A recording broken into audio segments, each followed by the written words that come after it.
नमस्कार, मी Vrushali Patil 8 PM special रिपोर्टमध्ये आपलं स्वागत करते। सुरुवातीची बातमी, अमरावतीत बच्चू कडू आणि रवी राणांचा राजकीय वाद सर्वश्रुत आहे आणि त्यातच बच्चू कडूंनी थेट अमरावतीच्या खासदार नवनीत राणांना प्रहार कडून लढण्याची ऑफर दिली। या ऑफरवर रवी राणा यांनी नेमकं काय म्हटलंय पाहूया।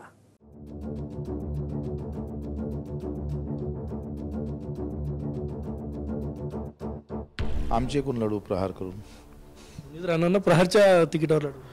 हा, काय हरकत आहे। बच्चू कडूंनी जे सांगितलं त्यांचं मी त्याच्याबद्दल धन्यवाद मानतो। मोदीजी, अमित शहाजी, देवेंद्र फडणवीस आमच्या सोबत आहे।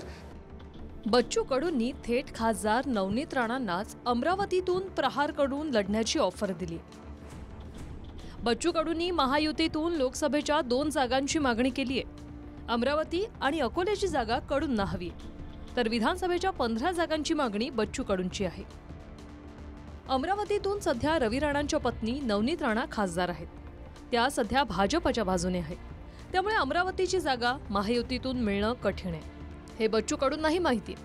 म्हणून त्यांनी नवनीत राणांना प्रहारच्याच तिकिटावर लढण्याची ऑफर दिली। तर रवी राणांनी आभार मानत भाजप आमच्या पाठीशी भक्कमपणे असल्याचं सांगून अप्रत्यक्षपणे ऑफर नाकारली आहे। मतदारसंघ विधानसभेत हवे आहे। 15 पर्यंत आहे आमची तयारी। लोकसभेची आमची आता तेच 15-20 तारखेला आमची एक बैठक आहे। त्याच्यामध्ये आम्ही सर्वे केल्यानुसार आपण कुठं मजबूत होऊ शकतो तेव्हा आपण 1-2 सीट मागू। कुठली 1-2 सीट कुठली? अमरावती मागू शकतोय। नवनीत राणा आहे तिथे। आमचे कोण लढू प्रहार करून। नवनीत राणांना प्रहारच्या तिकिटावर लढू। हा, काय हरकत आहे। तयार होईल का? नाही झालं तर ठीक आहे। पहिली गोष्ट तर खासदार नवनीत राणा ह्या युवासेना पक्षाच्या तिकीटवर निवडून आलेले आहे आणि प्रहारने जी ऑफर दिलेली आहे किंवा बच्चू कडूंनी जे सांगितलं त्यांचं मी त्याच्याबद्दल धन्यवाद मानतो की त्यांनी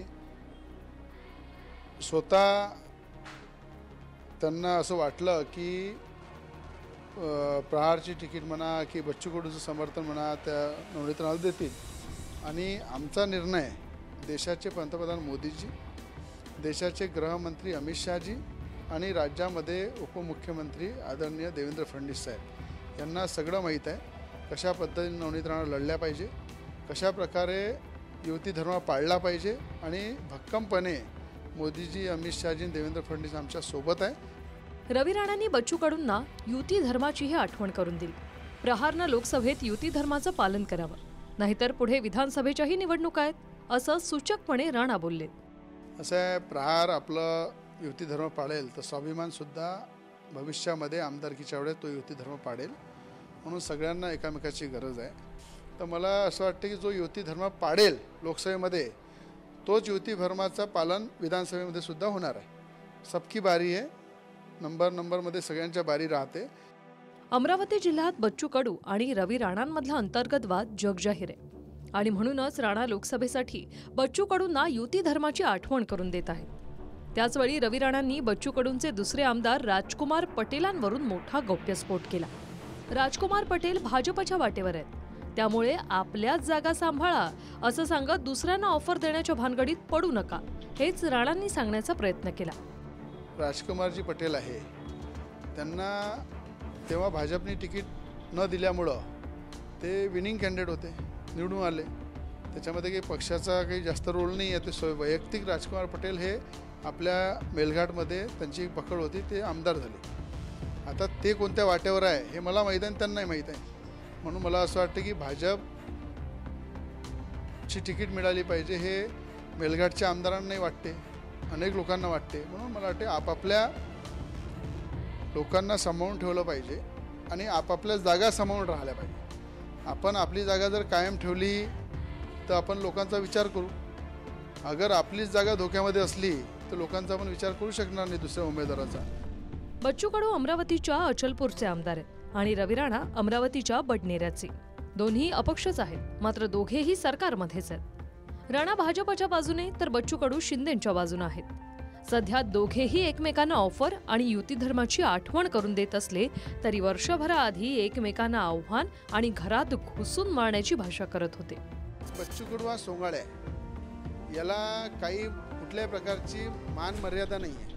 मी गुवाहाटीला जाणारा आमदार नाही आहे आणि बच्चू कडूचं जे काही आंदोलन करते ते फक्त तोडीसाठी करते आणि तोडीबाज म्हणून त्याची एक ओळख आहे. गुवाहाटीला घेऊन पैसे घेतले असेल तर दिले कोणा? देवेंद्रजीने दिले, एकनाथजीनं दिले. त्यांना आम्ही नोटीस पाठवणार आहोत. CM साहेबाला पण नोटीस पाठवणार का तुम्ही पैसे दिले असेल तर स्पष्ट करा. देवेंद्रजीने पैसे दिले असेल तर त्यांनी स्पष्ट करा. अरे आम्ही 50 गुवाहाटीला गेलोय म्हणून तू मंत्र्यासाठी रांगेत उभा राहिला की नाही? त्याने एक पुरावा सिद्ध करून दाखवला तर त्याच्या घरी भांडे घासू, नाही झाला तर तो कायमचा म्हणून घोषित करू. किती माझ्या विरोधात त्यांनी जर आंदोलन केले, उपोषण केले, त्याला आम्ही भीक टाकत नाही. काही वाक्य निघाले असते तर मी ते परत घेत आहे वाक्य. कोणा काय म्हटलं, हा विषय जरी महत्त्वाचा आहे कारण अस्तित्वाचा विषय आहे. कोणी यावं आम्हाला काही म्हणावं एवढे काही आम्ही सोपे नाही आहे.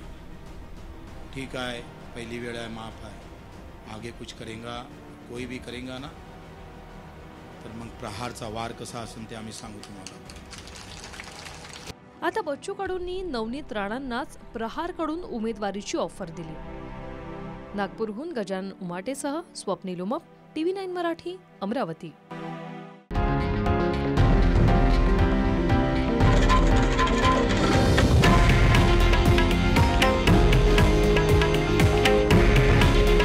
हे आहे देशातील नंबर 1 न्यूज नेटवर्क आणि आपण पाहत आहात TV9 मराठी. काळजी तुमची, हित महाराष्ट्राचं.